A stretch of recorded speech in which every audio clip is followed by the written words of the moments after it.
Concentration effect, त्याच्यामुळे second gas effect आणि Fink effect म्हणजे डिफ्युजन हायपॉक्सिया होतो.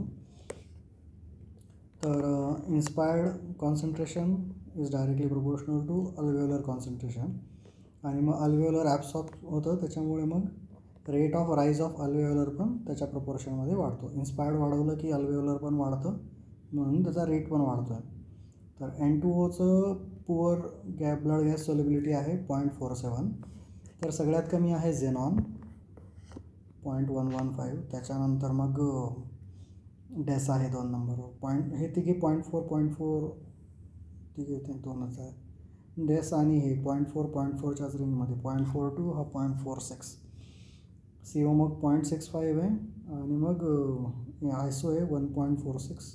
मग हॅलो सगळ्यात कमी आहे 2.5. हॅलोला खूप वेळ लागतो, पण हॅलोचा मॅक कमी आहे 0.74 आहे. याचा फास्ट असून काय उपयोग नाही, ह्याचा मॅक खूप जास्त आहे. झेनॉनचा 71 लिहिलं आहे, 63 to 71 रेंज आहे. तर त्याच्याकरता 2 गोष्टी कारणीभूत आहेत.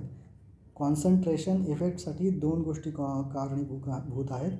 कॉन्सन्ट्रेटिंग इफेक्ट, हा कॉन्सन्ट्रेशन आहे, कॉन्सन्ट्रेटिंग आहे. तर एक जेवढं आपण ब्लडमध्ये गेलं मग तेवढं अल्व्हेओलसची साईज कमी होणार, त्याच्यामुळे उरलेल्यांचं कॉन्सन्ट्रेशन वाढणार. या गणितांमध्ये ते दिसत नाही आहे, त्याच्यामुळे मला काही मजा नाही आली.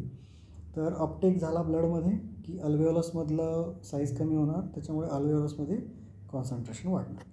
तर दुसरं आहे, आता हे साईज कमी होते, परंतु जर स्वतःचा एक हे आहे ना, सरफेस टेन्शन आहे, ते कोलॅप्स अवॉइड करतं. कोलॅप्स अवॉइड करता मग काय होतं, मग ॲडिशनल इन्फ्लो होतो निगेटिव्ह प्रेशरमुळे. म्हणून ऑगमेंटेड इन्फ्लो जो आहे तो ऑगमेंट होतो, म्हणून जो व्हॉल्यूम आहे तो रिप्लेस होतो इन्स्पायर्डमध्ये जास्त असतं, मग त्याच्यामुळे तुमचा पुन्हा हे वाढतो कॉन्सन्ट्रेशन. तर याच्यामुळे सेकंड गॅस इफेक्ट होतो, रिड्युसेस FI to FA, म्हणजे कॉन्सन्ट्रेशन वाढतं. डिफरन्स कमी होतं म्हणजे कॉन्सन्ट्रेशन वाढतं आहे. तर कॉन्सन्ट्रेशन इफेक्टला 2 गोष्टी कारणीभूत आहेत, कॉन्सन्ट्रेटिंग इफेक्ट आणि ऑगमेंटेड इन्फ्लो इफेक्ट. तर मेनली व्हॉल्यूम कमी होतो, तर त्याच्यामुळे कॉन्सन्ट्रेशन होतं. व्हॉल्यूम कमी झालं की तो निगेटिव्ह प्रेशरने पुल करतो.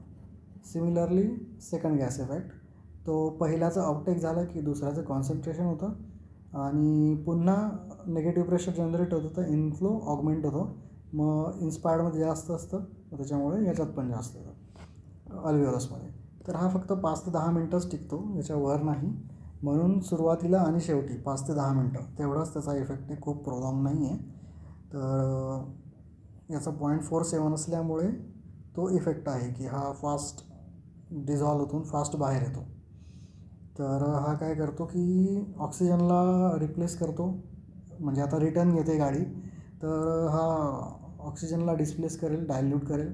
त्याच्यामुळे त्याचं सॅच्युरेशन जर रूम एअरवर असेल तर मग 0.21च्या खाली पडेल, हायपॉक्सिया होईल. हा CO2ला पण डायल्यूट करेल, डिस्प्लेस करेल, त्याच्यामुळे CO2चं कॉन्सन्ट्रेशन कमी होईल, तर हायपरकार्बिक ड्राईव्ह कमी होईल, त्याच्यामुळे हायपोव्हेंटिलेशन होईल. तर 2 गोष्टींमुळे मग डिफ्युजन हायपॉक्सिया होतो. डिफ्युजन झाल्यामुळे हायपॉक्सिया होतं. आपण बघितलं इथे डिफ्युजन झालं नायट्रसचं, O2चं कॉन्सन्ट्रेशन कमी झालं, त्याच्यामुळे हायपॉक्सिया झाला. नंतर CO2चं पण हे झालं, हायपोकार्बिया झाला, तर त्याच्यामुळे हायपोव्हेंटिलेशन झालं. या 2 गोष्टीमुळे मग डिसॅट होतो विदिन 5-10 मिनिट्स. डिफ्युजन हायपॉक्सिया आणि याच्यात CO2 हे नाही आहेत, कमेंटेड नाही आहे. फिंक इफेक्ट म्हटलं आहे त्याला.